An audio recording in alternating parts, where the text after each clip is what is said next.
Adam 12 won't be seen tonight, so he can bring you a very special episode of The Gen X Files. Welcome to The Gen X Files. I'm Jim. I'm Adam. And today's show is all about SCTV. The Martin Short years. Yeah. Oh, baby. This month is my birthday month. And I insisted that we did the Steve Martin Short month because so good. Steve Martin was my first huge influence in terms of a human. Mad Magazine, Bugs Bunny, all that stuff came first. But also, I loved SCTV when it came on. I think I probably liked it more than Saturday Night Live because what they did was they created their... sorry. I was just thinking about SCTV. And it was sorry. What they did was they created their own world. And that was kind of my first experience with that type of show. And ever since then, I've loved that. And I've loved to do that. I think... Having a playground, a fictional playground. Well, having your own, like a unified world. Sure. Like Quentin Tarantino. Yeah. All of his movies take place in the same universe. They have the same brand of cigarettes. They're movies inside the universe. Yeah. Exactly. Yeah. So, you know,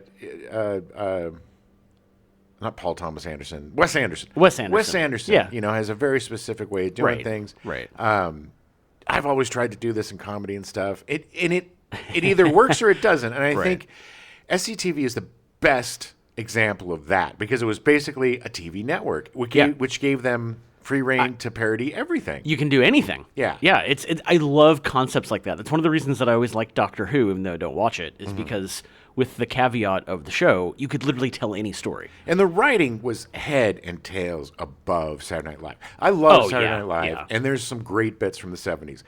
You go back and you watch the original cast, it's not as funny as it was. It was ragtag and different, and it was live. Look, SCTV wasn't live. No. It was taped. No. It was a different animal, but it just goes to show how great and influential it was with how many people from SCTV actually went to Saturday Night Live. Yeah. And also creatives. Yeah. And it was just brilliant writing, brilliant acting. The character work was insane. Yeah. Yeah. Insane. I mean, we were watching some clips, and it's just, you can tell these are really good actors, not just comedic actors, but really good actors. Yeah. It wasn't that they were playing for laughs. It was that they knew what they were doing was funny. Yeah, it wasn't, a lot of their stuff isn't like, ha-ha, laugh out loud, crazy funny. It's a thinker. Well, that's what I think SNL does, is that they're like, no, we have to get laughs every 30 seconds. We have to do this. We have to do this. And SCTV create characters. Yeah, SCTV trusted their audience to get it and think it was funny. They didn't care about having a catchphrase at the water cooler on Monday morning. No. We watched this episode that was basically a holiday movie. It's a Wonderful Life, but it's a wonderful like a film. Mix of all of it was them, weird. You know? I know. But it was so bizarre and so well written. Yeah. But not terribly funny, but still extremely funny. Yeah. It's just so it's the show was super weird. Oh my god. And Martin Short playing the coked out director it's like something you've never seen, but it was so extremely it was so accurate. It was perfect. It was so and dead on. Catherine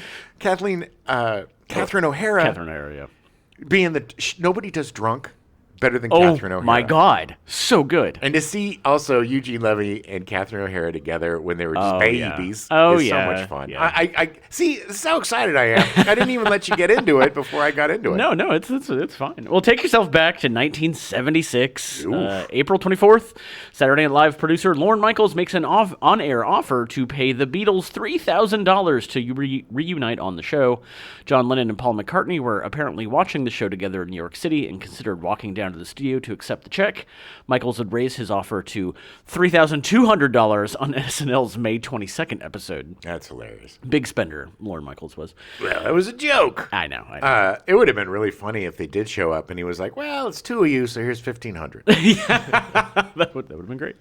June 7th, after several years providing commentaries for the show, David Brinkley joins John Chancellor as co-anchor of NBC Nightly News, an attempt by the network to bolster ratings against the CBS Evening News and to harken back to the success it had with the Huntley-Brinkley Report. The Huntley-Brinkley Report. Oh, baby. Back when news actually had integrity and it was news. Yeah. We had Cronkite We had Brinkley. We had the good night and good luck guy was. He was in the 50s. Was he? Or the 60s, yeah. 60s, well, he still had integrity. Well, he was, okay. Edward R. Murrow, yes, there's an award named the Edward R. Murrow Award for integrity. You said integrity, I'm just saying. Hey, nobody's better than Edward R. Murrow. That's except true. Maybe old Cronkite. July 1st, the pay TV network Showtime makes its debut, appearing only on a Dublin, California cable system. The network would expand nationally in 1978. Oh, and the first thing they showed was some nasty booby movie. Probably. September 21st, SCTV premieres on Global Television Network in Canada. Oh, yeah, eh? Those Canadians, they're so funny. Yeah, so we're going to, before we get into the Martin Short stuff, I'm just going to do a little background on SCTV itself, because he didn't come in until a few seasons into the show. No, he was doing a lot of theater. Yeah. He was in the Second City stage troupe. Yes, yeah, which is why he eventually got on SCTV. Yes, that's how it worked. There is much dispute as to who actually created the SCTV series. The show itself bears no created by credit, although it gives developed by credits to Bernard Solins and Andrew Alexander.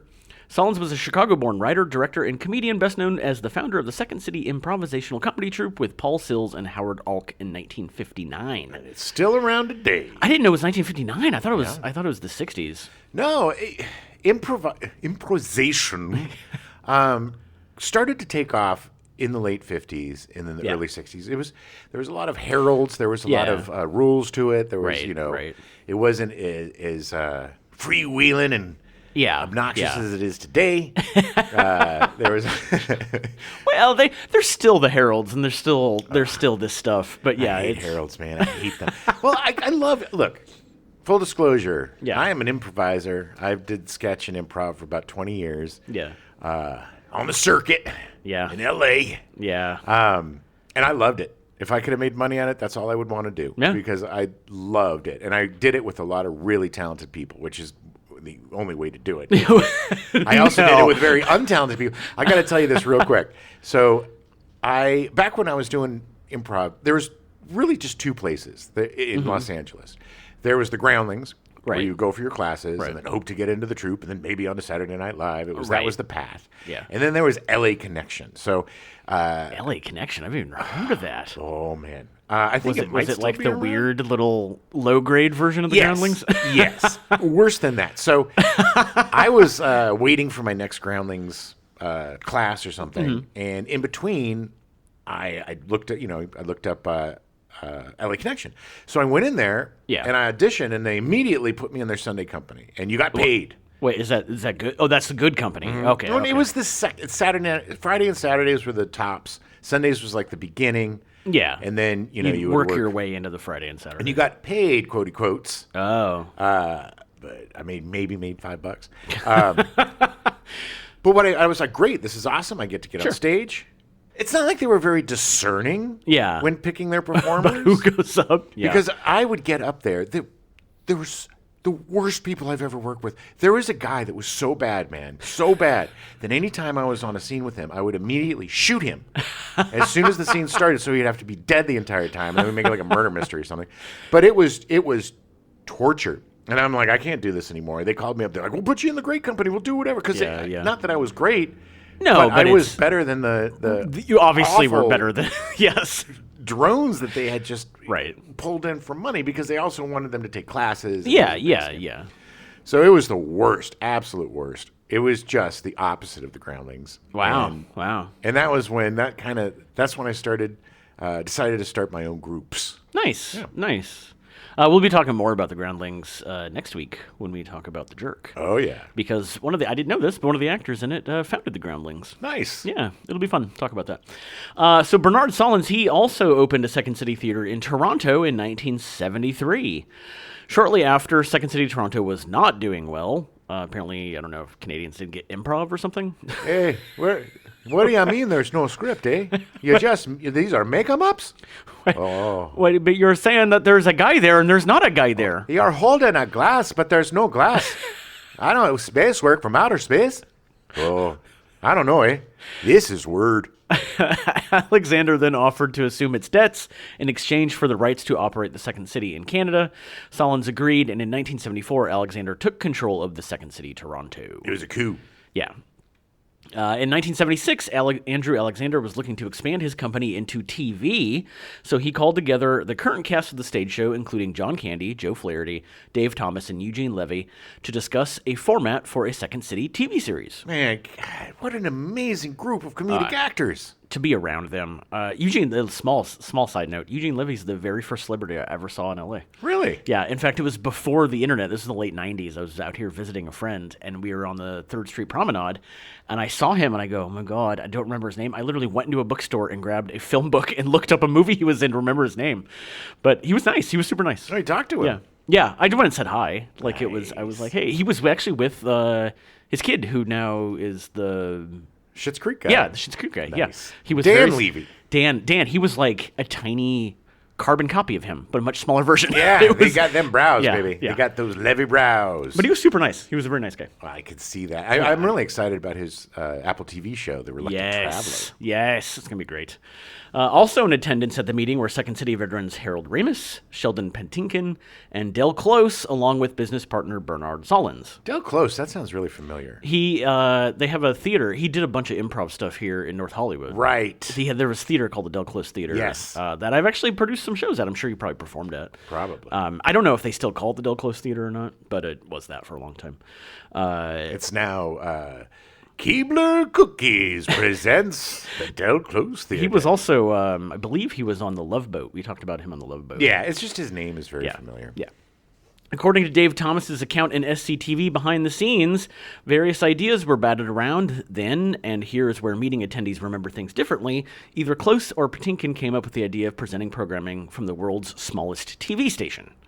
The cast immediately jumped on the idea as a workable model for presenting a virtually unlimited range of characters, sketches, and ideas, while still having a central premise that tied everything together. Brilliant. And and some of the greatest stuff was the behind-the-scenes machinations of the network, the SCTV network. That was always, it's always one of my favorite genres, is the behind-the-scenes TV stuff. Like, I always found those fascinating. Oh, yeah, they're great. From there, the actual... You know what the first one was? No. The Dick Van Dyke Show. Oh, that's right, it was, wasn't it? Yeah. They were writers for... For what's his name? For Carl Reiner. Carl Reiner, who also we'll be talking about in The Jerk. Oh, geez, man. He directed that, didn't he? Yeah, he did. Oh, he's just, God, what a brilliant guy. Oh, him and Steve Martin. We'll talk about it. But they so had hard not to. Huge, like 5 or 6 movies that were just brilliant they did together. Yeah, The Dead Men Don't Wear Plaid. Yeah. Such an underrated, brilliant movie. Yeah. Anyway, but we're here to talk about Yes, we'll talk about The Jerk next week. From there, the actual content of the show, the characters, the situations, the Mellonville setting, etc., was all the work of the cast with contributions from Alexander and Solons. I love that it was Mellonville. Mellonville. It's so Canadian. Alexander remained as producer and executive producer throughout SCTV's run. Solons stayed for the first 2 seasons as a producer. Patinkin was a first-season writer and de facto editor and post-production supervisor. Close had no further involvement with the series. SCTV was initially produced in 1976 at the studios of the Global Television Network in Toronto, then a small regional network of stations in southern Ontario. Oh, yeah, eh? Oh, yeah. Like, just a small amount of TVs, You know, there's just a couple cameras, eh? Yeah. And they're hand crank, They don't have electrics. We don't understand the electricity up here. They're beaver powered, eh? For the first 6 episodes, new episodes were seen once a month. The schedule for all of SCTV was super bizarre. Well, it's just Canada, man. It's super weird. For the next 7 episodes, beginning in February of 1977 and continuing through the spring of 1977, new episodes were increased in frequency to bi-weekly. Well, it was a tough show to put together, especially on a shoestring budget and a little thing. Yeah. They had big aspirations with a tiny budget. They did.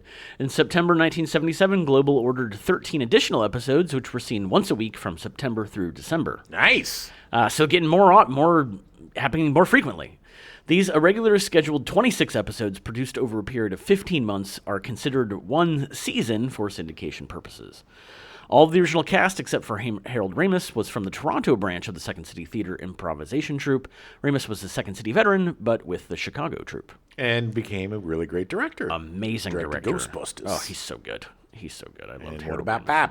Oh, he's so good. What about Bob? What about him? The original SCTV cast consisted of John Candy, Joe Flaherty, Eugene Levy, Andrea Martin, Catherine O'Hara, Harold Ramis, and Dave Thomas. Oh, so damn brilliant. But you know who I just think doesn't get the credit he deserves? It's Joe Flaherty. Man. Yeah. Joe Flaherty was one of the greatest sketch performers ever. Yeah. He was so good. And he went when there was the Ed Grimley show, Flaherty was one of the voices. Oh, yeah. You know, he and Martin Short worked together a lot. Yeah. And he's just that guy that is such an unsung hero that just showed up. I mean, not Better Off Dad, One Crazy Summer, playing the dad. The guy just was such a great. All of these guys were brilliant actors trapped in comedians' bodies. Yeah, very true, very true. All also served as writers on the show, although Martin and O'Hara did not receive writing credits on the first 4 episodes. Oh. Yeah. Ramis served as SCTV's original head writer, but only appeared on screen as a regular during the first season, spread out over 2 years. With the exception of Ramis, every cast member of SCTV worked as a regular performer on another Canadian TV show concurrently with the first year of SCTV. Okay, look, you can do your little show about a show, but we got a deficit over here on this show, so we're going to need y'all to do double duty here, okay? No more pay. Sorry. I'm sure they were happy just to be working so much, but I can't imagine trying to produce 2 shows at the same time. Flaherty, get on the bus. Time to go to the other show, eh?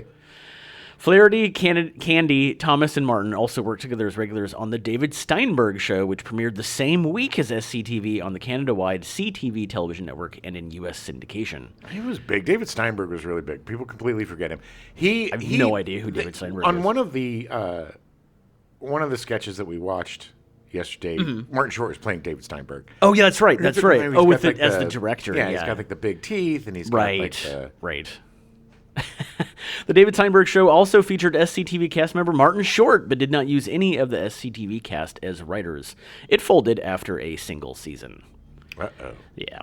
The show went on hiatus during the 1979-1980 season, but returned to production after Andrew Alexander and Charles Allard, owner of the independent station CITV in Edmonton, Alberta, struck a deal to produce SCTV at CITV's facilities.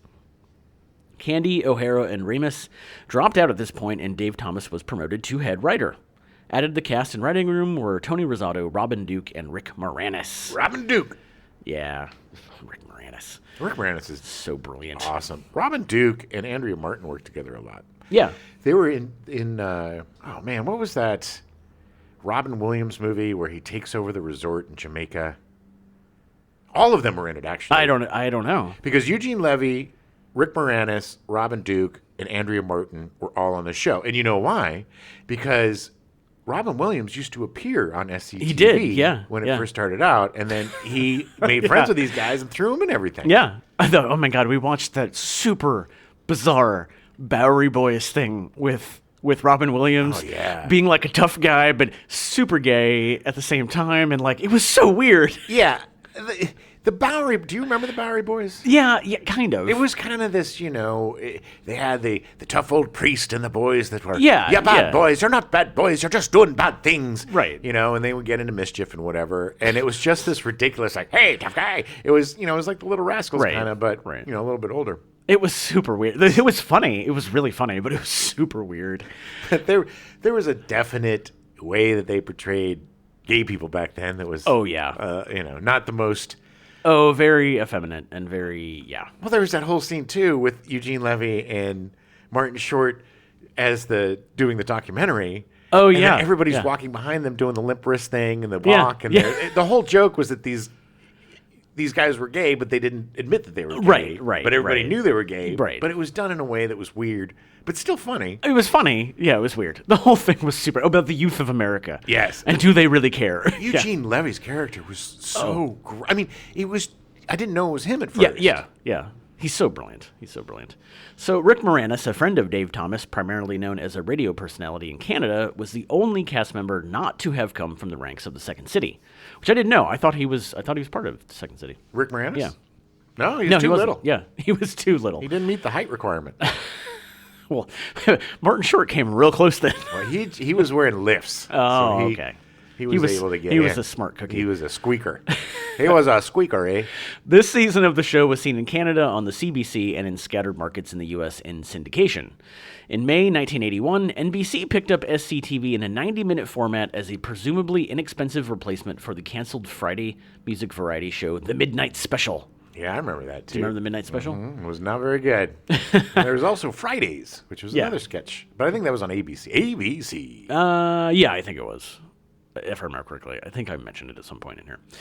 This occurred mainly because the network had practically no time to prepare and develop a new American-produced program in the light of Midnight Special producer Dick Ebersol's emergency return to Saturday Night Live, which he co-created with Lorne Michaels in 1975 in a successful effort to save it from cancellation. For more information on this, listen to our Eddie Murphy SNL years, where we talk about how after Lorne Michaels... I think it was Lorne Michaels left. And then Dick Ebersol. And Dick Ebersol came back in, and the show was going to fail. It was bad. It almost got canceled. Yeah, it was bad. It was the lowest part. The season blew. That was the season with Anthony Michael Hall, right? And Robert Downey Jr. Yeah. And it was weird. And the crazy guy from Vacation movies. Chevy Chase? No. Well, yes. The Dennis's brother. Dennis Quaid's brother. Randy Quaid. Yeah. Dennis Quaid's brother. Randy Quaid was on Saturday Night Live. Yeah, I know. SCTV thus functioned as a solution to a serious scheduling bind for NBC, but as things turned out, it was a temporary fix that only lasted 2 years. Less than 2 months after Season 3 ended, SCTV is back on the air for Season 4, airing first as SCTV Network 90, then as simply SCTV Network late Friday nights, early Saturday mornings, airing at 12:30 a.m., 11:30 p.m. Central. Wow. Yeah. For this iteration, Rosado and Duke dropped out, ending up as cast members of SNL during its rebuilding years following Gene Dumanian's stint as producer, who was the one who almost got the show canceled. Yep. And Candy and O'Hara returned. Because of the rush to generate material for the 90-minute format, several early Season 4 episodes consisted partially or entirely of sketches broadcast during Seasons 1 to 3. This is, again, where the show is so confusing. I know. Because they just kept reusing old stuff. Yeah, it was weird because you would watch it and it'd be like, am I watching a rerun? But right. But no, there's new stuff. I've seen this, but then there's not. It's intermixed with new stuff and I mean, it's 90 minutes. You got to fill 90 minutes. That's a lot. It is, especially something that is self-contained and part of, you have to make everything kind of match. Everything's got to kind of flow. Right, exactly. Ramis, Duke, and Rosado appeared in many of these sketches uncredited, with the new American viewers not recognizing them. Yeah. Season 4 was broadcast irregularly from May 1981 to July 1982. Beginning in January 1982, production of the series returned to Toronto for the remainder of its run, ending the year-and-a-half stay in Edmonton. Thank God. Yeah, thank God, Edmonton. That Edmonton year. Edmonton. It's like the butthole of Canada. Oh, yeah. I don't know. Actually, you watch it, eh? Pretty sure Calgary is the butthole of Canada. I don't know. According to people I know that have lived in Calgary, yes.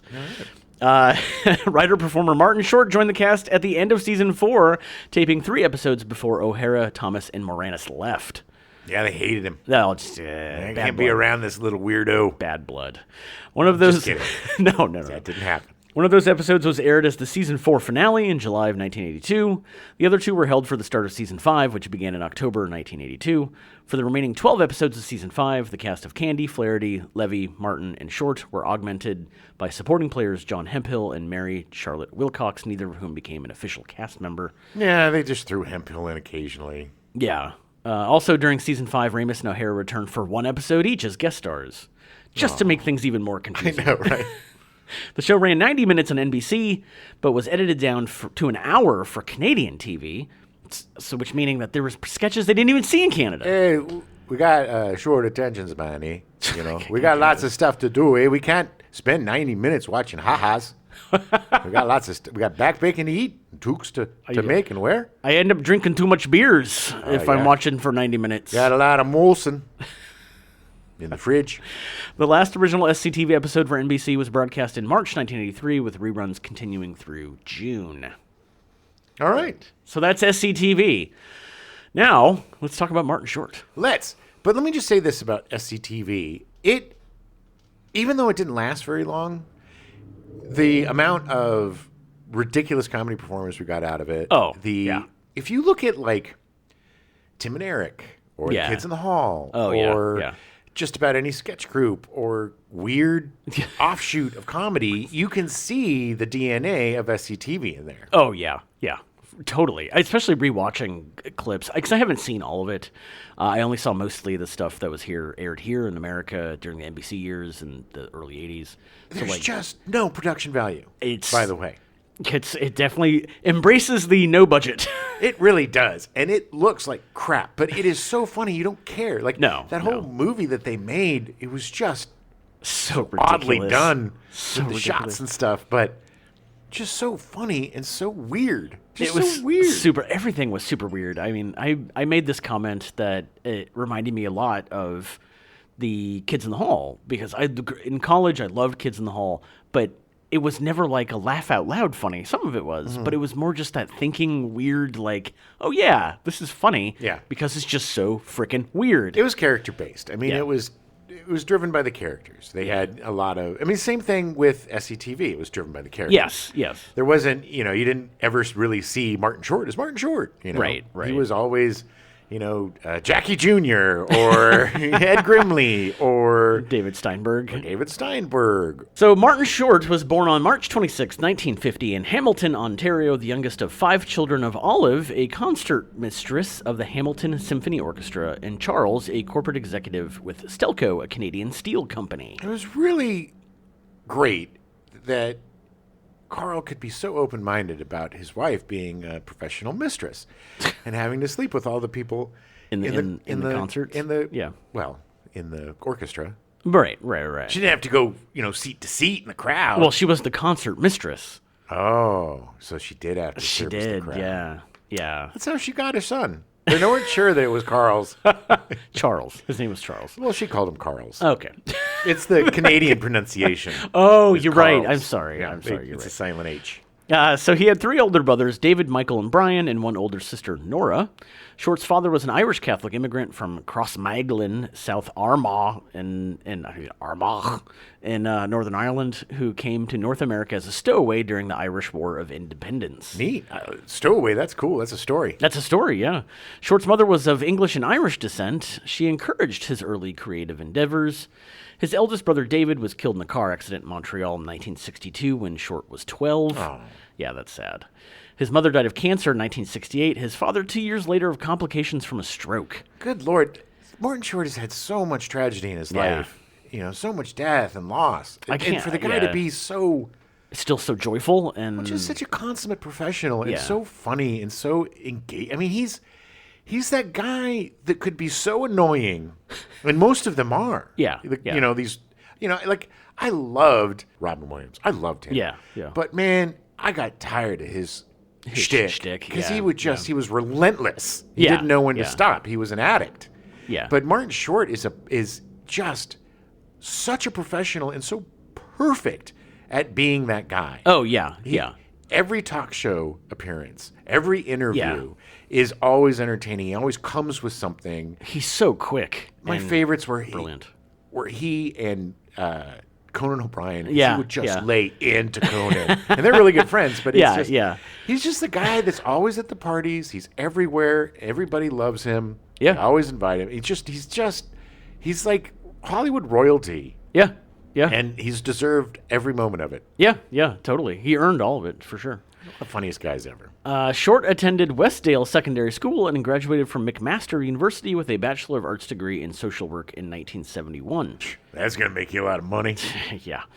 When Short graduated from McMaster University, he intended to pursue a career in social work. However, he became interested in acting once he was cast in a Toronto production of Godspell that same year. Good Lord, is this the Godspell? Yes. Among other members of that production's cast were Victor Garber, Gilda Radner, Eugene Levy, Dave Thomas, and Andrea Martin. And Paul Schaefer was the musical director. Victor Garber. Yeah, I worked with him on a TV show. He's an extremely nice guy. Oh yeah, so great. He was on that show with Ben Affleck's ex-wife. It was the Spy Show. It was a good show. I don't remember the name of it. Oh my God, Imposter, it's right there. It's so close to my brain. I see it. He was on a season of Justice. It was a show from Wells, the guy who did ER and stuff, and I worked on that show, and he was the only cast member that would come sit with the crew and like eat with us. Nice. Such a nice guy. Well, the guy's been through it, man. He had to hide his sexuality for years and years and years and years. But apparently, he and Jennifer Garner are still extremely close. Oh, good. And I think he might be like Alias. Godfather? That was the name of the show. Alias. Sorry. and sorry, Jennifer Garner, for calling you Ben Affleck's ex-wife. It's the most insulting thing ever. I apologize. Alias was a great show. It was a great show. And he was great. And Victor Garber is a fantastic actor. So Short stated in the documentary Love Gilda that he and Gilda Radner dated each other on and off during that time. Yep. Yeah. He was subsequently cast in several television shows and plays, including the drama Fortune in Men's Eyes in 1972. You know what's funny about him is Martin Short has the air of he was a child actor. He does. Doesn't he seems seem like that? He was like, because he looks like a kid, especially when he was younger. He always looked like he was 10 years old. But that was the best thing in that It's a Wonderful Life spoof where they show him in the back and he's like, he's the new director, and then just immediately snorts some cocaine. It was like, whoa, you're like 12. What are you doing?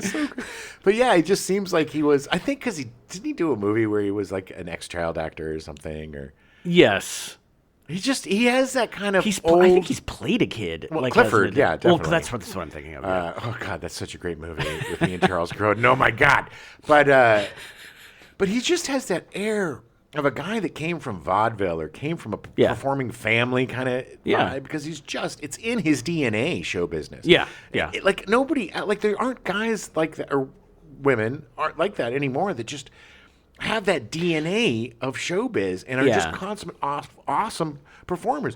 You got like Leah Michelle and people like that are show busy, but they don't have the charm or the or that ambassadorship. He's like the ambassador to Hollywood. I don't know how to explain it. He's just such a great celebrity. Yeah. At being a celebrity, he is amazing. Yeah. And he's done wonders for Steve Martin, because Steve Martin's amazing. Yeah. But he, in interviews, wasn't always the greatest. But the two of them together, man. Oh, yeah. Good Lord. In 1979, Short starred in the U.S. sitcom The Associates, about a group of young novice lawyers working at a Wall Street law firm. He probably did this guy. The Associates was produced by the same team that produced Taxi. Despite being canceled after 9 of its 13 episodes aired, it was nominated for 2 Golden Globe Awards and 2 Primetime Emmy Awards. Probably had some great writing. Yeah, I mean, it must have. But nobody likes lawyers. No, Wall Street law firm. Yeah, that's you're mixing two things that are not great. It's not very accessible to the common man. In 1980, he joined the cast of I'm a Big Girl Now, a sitcom starring Diana Canova and Danny Thomas. I love Diana Canova. She is great. She's great, yeah. She was in Soap. Yeah, she was offered the sitcom because of her success playing Corrine Tate Flotsky on ABC Soap, and left Soap shortly before Short's newlywed wife, Nancy Dolman, joined it. Ooh. Yeah. Short met Canadian comic actress Nancy Dolman in 1972 during the run of Godspell, which was also in Godspell. It was such a just definitive moment for so many performers. So many people, yeah. They're mostly Canadians. Well, yeah. The couple married in 1980. Dolman retired from show business in 1985 to be a stay-at-home mother and raise their family. Short and Dolman adopted 3 children, Catherine, Oliver, and Henry. They adopted 3 children? They adopted 3 children, Oh, my gosh. Dolman, unfortunately, died of ovarian cancer on August 21st, 2010. There's a story I want. Is it in here? Or? Which story? About him? No. Around that time, Martin Short did an interview, and I'm not sure. It was with probably Today or one of those innocuous, dumb, bubbly morning shows or some stupid show. Yeah. And the interviewer had not done her research. And all she talked about was, you have the greatest marriage in Hollywood, and people just love your wife, and they love the way that you've been together forever, and it's just, what is the secret, and blah, blah, blah. And that man could have been like, my wife died recently. How dare you? Or, do you? Nope. He went along with it. Oh, yep, she's the greatest. He didn't embarrass her. He didn't do anything to make this woman feel uncomfortable for her egregious mistake. Right. Because that's who he is. Yes. That shows you who Martin Short is. Yes. The way that he dealt with that is just absolutely. I wouldn't have been able to do it. It would have been hard, yeah. I would have probably stopped the interview and snapped or something. Been like, I mean, but that guy, damn. He's here. I mean, you're so right. He is someone that knows how to handle his celebrity. Mm-hmm. Like, he's not somebody that you see going out partying and was like, you know, he does his rounds and he does his appearances and stuff, but like, he never gets bad press. He loves being a celebrity, it seems. Yeah, yeah. And he is good at it. And there's very few people that are good at it. Yes. I don't know very much about Martin Short.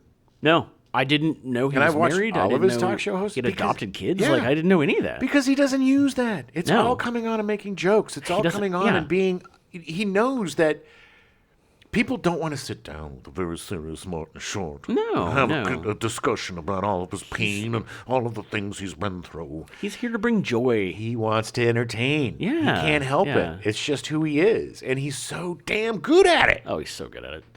Short was encouraged to pursue comedy by McMaster classmates Eugene Levy and Dave Thomas, whom he joined in the improvisation group The Second City in Toronto, Ontario in 1977. I would just I know. eat my own face to have been part of that. Time machine, man. If I had time machine, there's certain eras I would certainly go back to just to watch. Or to be a part of. Yeah. I mean, I would... Well, I'm not good at improv, so I would be watching. It's just like... Yeah.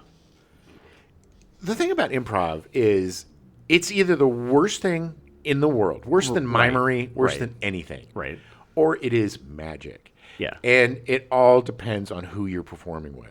Yeah. There's a few people that I perform with that's magic. You just have that connection. You just John know. Falke. Yeah. Magic. Yeah. I work with that guy, not just comedy and improv, but movies and all sorts of stuff. And he and I have chemistry and a playfulness and shorthand that I would do anything with that guy. Yeah. Because it's just so much fun. And Matthew Hoffman and Jess Rice and so many people that I was lucky enough to work with. Right. And there's no better joy than creating something from nothing and it works. Yeah. Because we would do scenes. We wouldn't do like improv games or we occasionally would do like Guess the Crime or that kind of crap. But mostly it was just like trying to do sketches, improvise sketches. Build characters, yeah. And there's one of my favorite things ever was we were so tight as a group, the four of us, that we'd get let's have a place, let's get an object or whatever. We get the suggestions from the audience, the lights would go down, and they would come up, and we would be doing the same thing. Unbeknownst to each other, we're doing, we're all painting the wall, we're all like... You all have that start, yeah. And then we look around, and we know that we're in it together, and there's just that, we're like, here we go. That's good, yeah. We're on, and we're doing it. And it's just...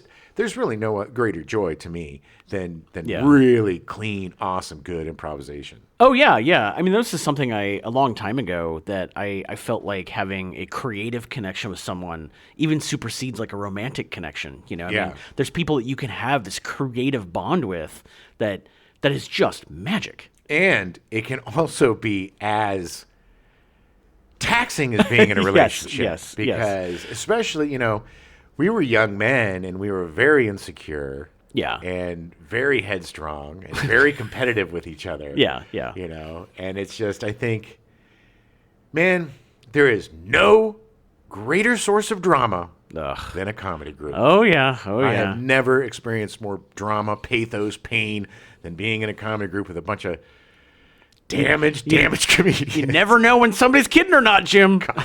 Truth and kidding. Yeah. I hate that, by the way. Truth and kidding? Truth and kidding. I had somebody who would always say that because you'd make a joke and it'd be like, but they'd say truth and kidding. So you're trying to say something truthful by making a joke. Oh. But that's not. How about you just speak the truth? I'm just making a joke, dummy. Yeah. At SCTV, so Short appeared on SCTV between 82 and 83. It's crazy. It was only a year. A year, yeah. Pretty much essentially just one season. At SCTV, Short developed several characters before moving on to Saturday Night Live for the 84 to 85 season. Oh, man. He carried so many of these characters to so many different mediums. It's really amazing that he was allowed to. Yeah. Because obviously they must have had ownership over these characters. Because God knows, SNL, you couldn't do that. Well, I mean, he did still have ownership over his character. I think he made a deal with SNL because he must have because Ed Grimley with that show was after SNL, wasn't it? Yeah, the cartoon. But I think Lorne Michaels was a producer on it. I'm not sure. I'll have to look that up. But yeah, it's when we do the Three Amigos, I'll probably get into all that more of that stuff. Nice. But yeah, I mean, I know now Lorne Michaels has got ironclad agreements with everybody. Oh, yeah. Every movie you do after this for the next 15 years is mine. Owns you when you sign on to Saturday Night Live. Which, I mean, whatever. You still are making stuff and you're making money. So I mean, he doesn't produce as many movies as he used to. What was the last Saturday Night Live movie that? Oh man, because they used to. They used to do these all awful the character 90s movies. and the early 2000s. It was all everywhere. I think that it might have been that Bukowski Boys movie killed it. The What Is Love? Oh no, the Bow, bow, bow, bow, bow, with Chris Kattan and Will Ferrell as the brothers. I think they did that weird Mary Catherine Stewart movie after that. That wasn't bad. I love her so much. It was funny. Just remember that scene where she just destroys the entire bathroom by accident. That was her. That was Mary Catherine Gallagher. Pit smelling Mary Catherine Gallagher. So some of the characters he created were aged songwriter Irvin Cohen. Give me a C about CC. Commonly thought to be loosely based on American composers Irving Caesar and or Irving Berlin, and perhaps Canadian songwriter Leonard Cohen, but actually, according to Short in his autobiography, inspired by Sophie Tucker. Of course. Defense attorney Nathan Thurm. Nathan Thurm. Yeah. Is that the guy that was, I don't know. Yeah. What are you saying about that? That's not us. He did on Saturday Night Live. He's smoking a cigarette. I don't know what you're talking about. Nothing like that. Albino Vegas singer Jackie Rogers Jr. and his father, Jackie Rogers Sr. Yeah, Jackie Rogers Jr. Jackie Rogers Sr. Yeah, they were kind of like Sammy Davis Jr. Yeah, they had that whole like babe thing going, babe. Jackie Rogers Sr. was mauled to death by a mountain lion during a comeback special that took place in the woods. You watched that? It was so. It took such a turn. It's so great though. That's what I love about this show. It's so weird. Oddball man-child Ed Grimley. I must say, I'm gonna have a really good day. I must say.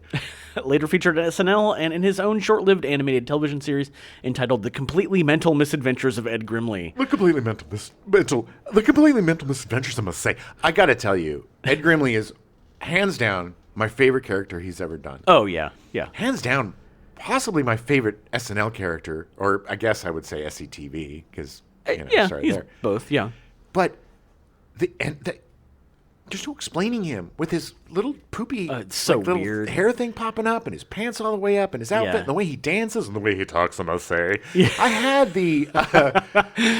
in college we had the Ed Grimley pull. Oh yeah, the doll. The talking doll. And we'd be like, I remember that. I remember we were playing with that in a Kmart.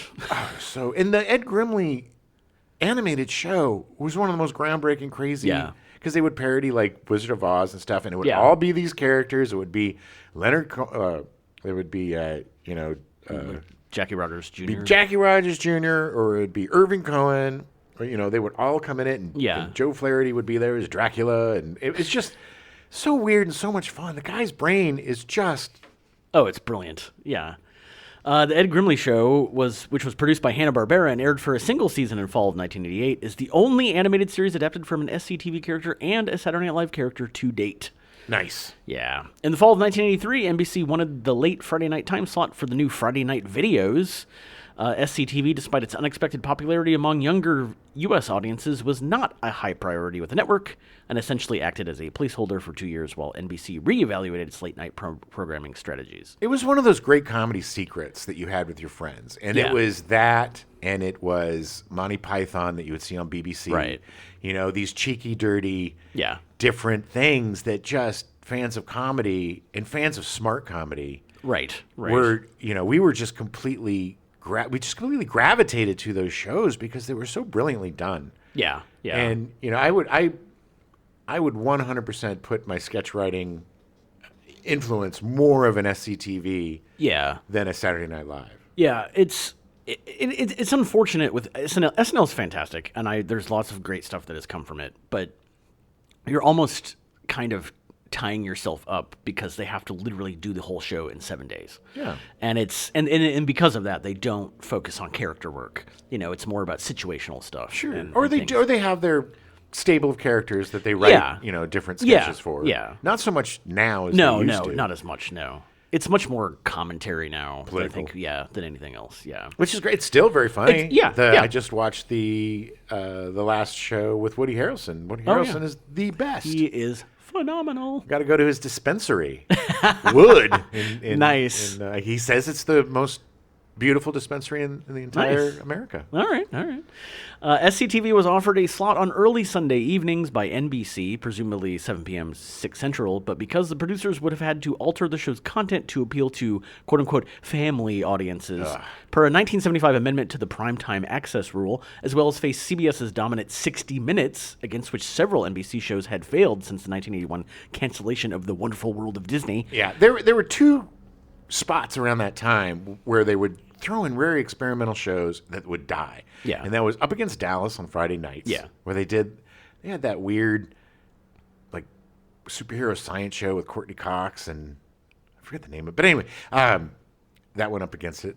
It was very different, but it failed. But yeah, I mean, it was weird. Back in the day when there were only 3 channels. Yeah. ABC, CBS, NBC. There was PBS and a few UHF channels if you had some rabbit ears. Right. And the right dial on your TV. Right. But they had this thing where anything before 9 o'clock was considered family time. Yeah. And it was extremely censored. Like, you couldn't even say damn or hell on TV. That was the primetime access rule. That was always, I distinctly remember, like, Sunday nights trying to watch TV, and it would always be, like, the most awful family movies. Yeah. And I was like, no, I want to watch the good stuff. And they would cut them. They cut all the movies, like, cut them to pieces because they had to cut out all the content. But yeah, that's why shows like Happy Days is, and even risque shows of the time, like Three's Company, are so quaint because they had to follow. It made for better writing because they had to write around the rules. Right. And so it was the challenge and the creativity that had to come out of the limitations and restrictions. Yeah. Really made for some really great shows like Taxi. Yeah. And Cheers. Innuendo. We got a lot of innuendo. Yes. Clever, working around. Yeah. wordplay. Yeah. So because of all that, the producers of SCTV declined to move to the earlier time slot on NBC. So instead, for its final season, the show moved to the premium cable channels Super Channel in Canada and Cinemax in the United States, changing the name slightly to SCTV Channel. Yeah, and the S was for sex. And it had everybody was topless. Cinemax, it definitely was. There were a lot of butts. A lot of butts. The running time was now 45 minutes, and new episodes, 18 in total, were seen on alternating weeks from November 1983 to July 1984. For this final season, the cast consisted solely of Flaherty, Levy, Martin, and Short, although Candy, Thomas, and O'Hara all made guest appearances.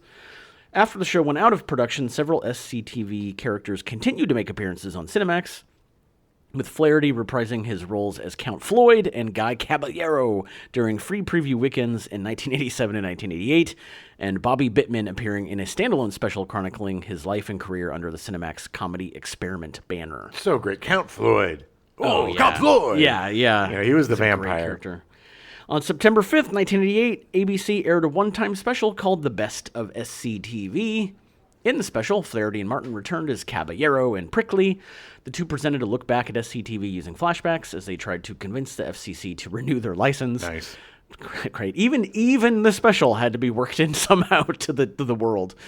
A slightly different version aired in Canada, wherein the pair make their arguments to the CRTC. This necessitated a few changes to certain lines of dialogue and on-screen text, but the show content was otherwise identical. Ah, they had a lot of A's, eh? They had A's in, yeah. Hey, look, CRTC, eh? Please renew our license, There's a law in Canada that you have to have a certain number of A's per minute.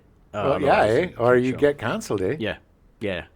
The special was ordered during the 1988 Writers Guild of America strike and was not repeated. Oh. Yeah. During its network run on NBC, the show garnered 15 Emmy nominations, often with multiple episodes competing against each other. Of course. Yeah. The episode Moral Majority won an Emmy Award for writing for a variety or music program in 1982. Should have won all of them. It should have. During Joe Flaherty's acceptance speech, award presenter Milton Berle repeatedly interrupted with sarcastic retorts of, "Oh, that's funny." Flaherty then turned to Berle and said, "Sorry, Uncle Milty. Go to sleep." A parody of Berle's famous closing line to children at the end of his Texaco Star Theater programs. "Listen to your Uncle Milty and go to bed." A flustered Berle simply replied, "What?" The incident became comedy fodder for SCTV as the next season contained a bit where Flaherty beats up a Burl lookalike while shouting, "You'll never ruin another acceptance speech, Uncle Milty!" Love that they were just abusing Milton Berle. Love Joe Flaherty. It's so great. SCTV won the Emmy Award for writing for a variety or music program again in 1983. Ironically, the most popular sketch in the program's 8-year history was intended as throwaway filler. It was Bob and Doug McKenzie. Oh, baby. The dim-witted, beer-chugging, and back-bacon-eating brothers in a recurring Canadian-themed sketch called Great White North, were initially developed by Rick Moranis and Dave Thomas, respectively, as a sardonic response to the CBC Network's request that the show feature 2 minutes of identifiably Canadian content in every episode. Hey, welcome to the Great White North, eh? I'm Bob McKenzie. This is my brother, Doug. How's it going, eh? Okay, so today we're going to talk about our new toques. If you look at them, we got a couple of new toques on our head. His is brown. Mine is yellow. We got them from my mom. It was great. We're going to crack up a couple of Molsons, have some back bacon, and, we're just going to do what we do. Talk about some hockey. Strange Brew is still one of my favorite movies. Oh, yeah. Still one of my favorite movies. The two of them together. And also, Strange Brew has Mel Blanc as their dad. Oh, yeah. What are you guys doing? Oh, God. I mean, I can't wait to do that movie. But, yeah, there was an album that I had that they made. They were huge. Yeah. The 2-minute length reflects the fact that American shows were 2 minutes shorter than Canadian ones to allow more commercials, leaving 2 minutes needing content for the Canadian market. The Bob and Doug McKenzie segments first appeared in 1980 at the start of season 3 and continued in every episode until Thomas and Moranis left the series. The characters ultimately became... You're a hoser, eh? Well, yeah. The characters ultimately became icons of the very Canadian culture they parodied, spinning off albums, a feature film, Strange Brew in 1983, commercials, and numerous TV and film cameos. Oh, God. Bob and Doug helped popularize the stereotypical Canadian trait of adding... but to the end of sentences, a facet of Canadian life often gently ridiculed in American shows featuring Canadian characters. Like ours! Yeah. Lines from the sketch such as... Take off, you hoser! Became part of North American popular culture. Oh, baby. I do want to point out on the cruise I just got back from, I sat next to a guy during a nice teppanyaki dinner. He was from Canada. In fact, he was in Vancouver, but I asked him, I was like, well, have you always lived in Vancouver? And he's like, oh, no, I used to live way north where they would average like 10 feet of snow every winter. Oh, wow. And I was like, yeah. But he literally finished every sentence, not with a, but with right. Like, every sentence was, well, right? Yeah. Like, every sentence. I lived over there, right? Because you go over there, right? And then I was like, well, you got a car, right? And like, seriously, the guy was fascinating. Yeah, maybe that's the new A. But I couldn't believe it. I just wanted to, it was hard for me not to start to do it. Sure. Well, it is. Those types, I have a really hard time not accent matching people, especially if I've been drinking. Yeah. And I would get into trouble. Like in... when I was in Central America, I would drink, and my Spanish would get so much better. Oh, yeah. And I would get, like, the regional accents and stuff. And people I would talk to, they'd be like, oh, wow, you're great in Spanish. And I'm like, I don't know what you're saying. At the moment, I was like a savant. Yeah. I was like beautiful mind. I figured it all out. But then I'd sober up, and I would not have the same pronunciation or knowledge of the language. Right. Thomas later revealed in his 1996 book SCTV Behind the Scenes that the other members of the cast grew envious and bitter at the immense financial and popular success of the Bob and Doug McKenzie albums, ultimately leading to Thomas and Moranis leaving the show in 1982. Yeah, I get it. I mean, it's tough when somebody breaks out of your group and gets big. And when you're young too, it's also, you're very competitive. Yeah. And it's easy to get a little, schadenfreude. Yeah. Going through that stuff. But it's, Again, this is also, like you said, there's drama. There's always going to be drama. Sure. And you know what?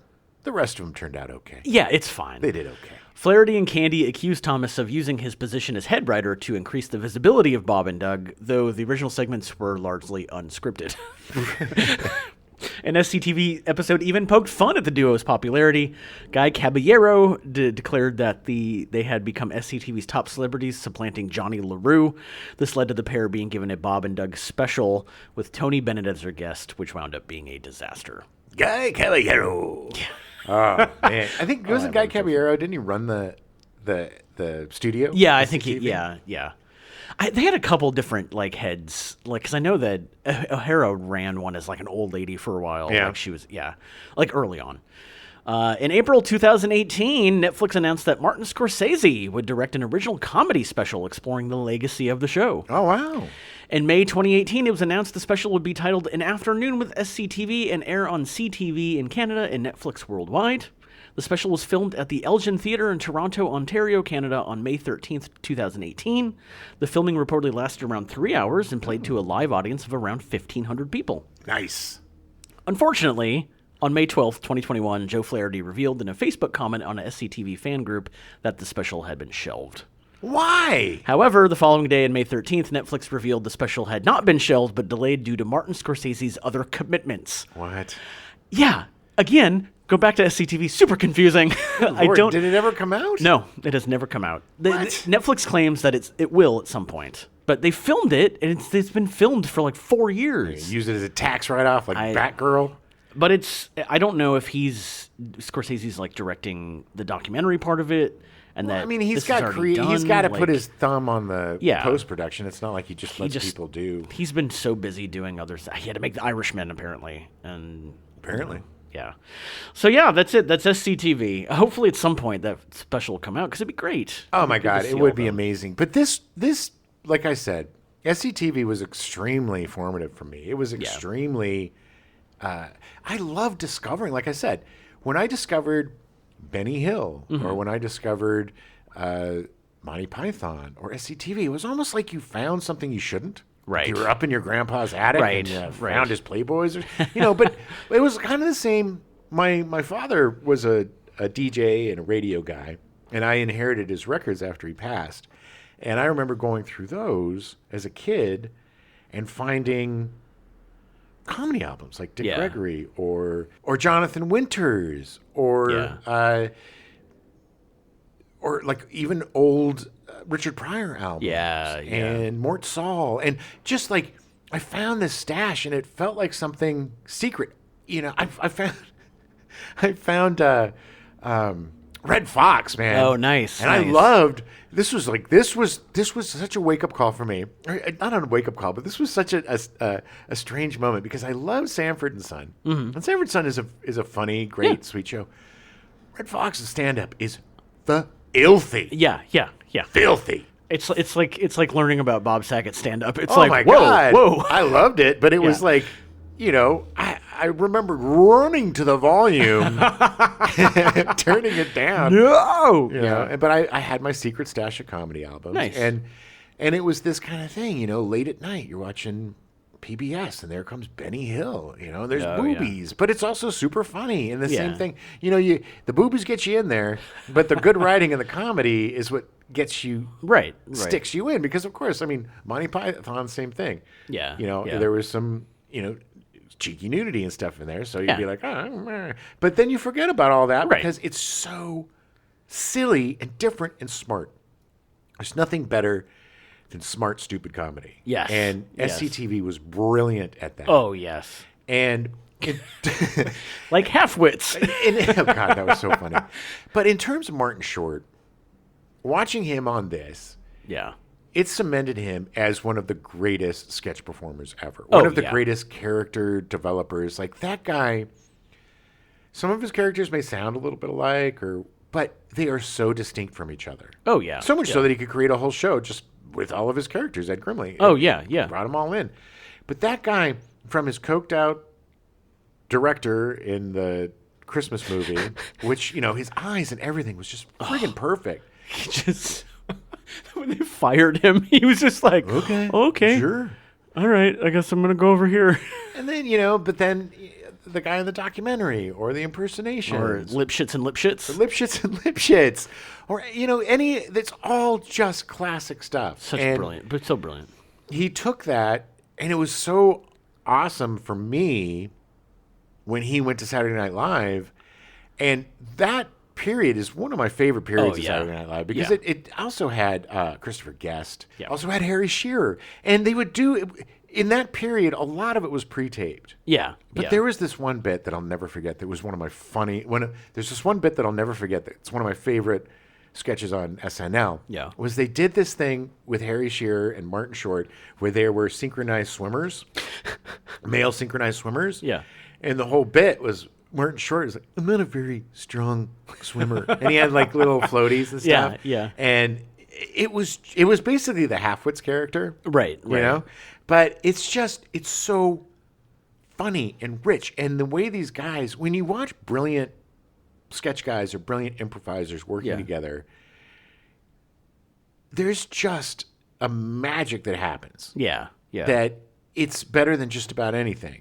And seeing there was such a good chemistry between Shearer and Short and Guest and all these guys that just they knew they had the same weirdo sense of humor, right? And wanted to do weird stuff. One of the weirdest things is the Jackie. What is it, Jackie Rogers? The Jackie Rogers and Jackie Rogers Jr.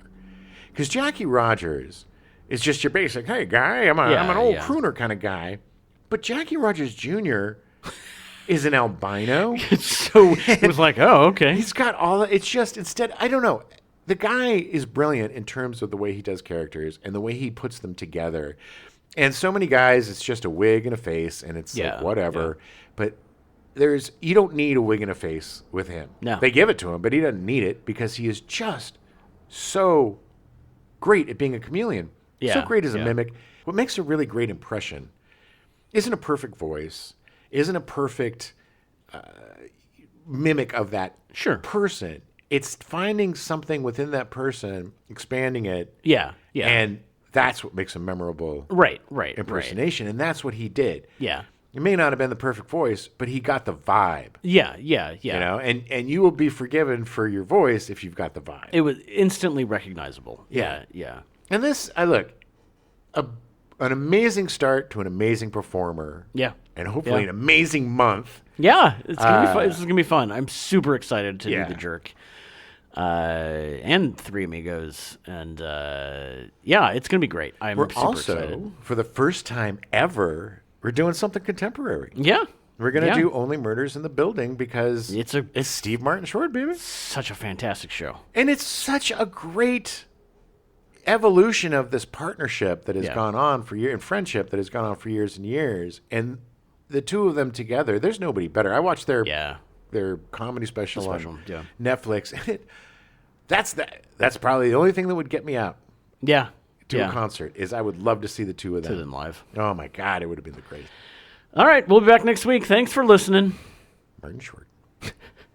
Welcome to the Gen X Files. I'm Jim. I'm Adam. And today's show is all about SCTV. Martin Short. Let's try that again. Sorry. We now return you to your regularly scheduled programming. WKRP in Cincinnati.